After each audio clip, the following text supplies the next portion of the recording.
નમસ્કાર દર્શક મિત્રો, જનાર્પણ ન્યૂઝમાં આપનું સ્વાગત છે। બરોડા બાર એસોસિએશનની ચૂંટણી 37 ઉમેદવારો મેદાનમાં। આગામી 19મી તારીખે યોજાનારી બરોડા બાર એસોસિએશનની ચૂંટણી માટેનો માહોલ ગરમાયો છે। ફોર્મ ભરનારાને છેલ્લા દિવસ સુધીમાં કુલ 37 ઉમેદવારો તેમના ફોર્મ સંપૂર્ણપણે ભરીને રજૂ કર્યા છે। આ આંકડો એસોસિએશનના સભ્યોમાં ચૂંટણી પ્રત્યેની જાગૃતિ અને ઉત્સાહ દર્શાવે છે।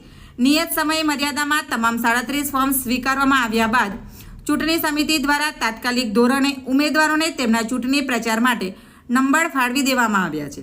આ પ્રક્રિયાથી હવે ઉમેદવારો સત્તાવાર રીતે પોતાનો પ્રચાર શરૂ કરી શકશે અને મતદારો સુધી પોતાની વાત પહોંચાડી શકશે। બરોડા બાર એસોસિએશનની આ ચૂંટણીમાં દરેક ઉમેદવારોનો લક્ષ્ય એસોસિએશનના હિતોનું રક્ષણ કરવા અને સભ્યોના પ્રશ્નોનું નિરાકરણ લાવવાનો રહેશે। 37 ઉમેદવારો વચ્ચેનો આ જંગ નિઃશંકપણે રસપ્રદ બની રહેશે। હવે જોવાનું એ રહે છે કે મતદારો કોના પર વિશ્વાસ મૂકીને તેમને વિજેતા બનાવે છે। તમામ ઉમેદવારોને તેમના પ્રચાર માટે શુભેચ્છા। Bureau report, જનાર્પણ news. આવા જ નવા સમાચાર જોવા માટે જોડાઈને રહો જનાર્પણ ન્યૂઝ સાથે।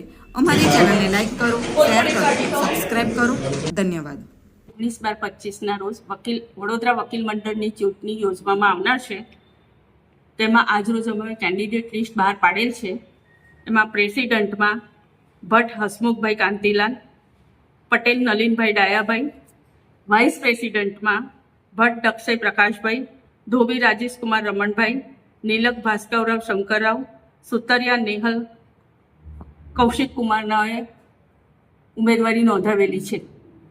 ખાસ કરીને ના, કોઈ ફોર્મ રદ કરવામાં આવ્યા નથી। કુલ 37 કેન્ડિડેટે ફોર્મ ભરેલા હતા અને બધા જ ફોર્મ અમોએ એપ્રૂવ કરેલા છે। ઓકે।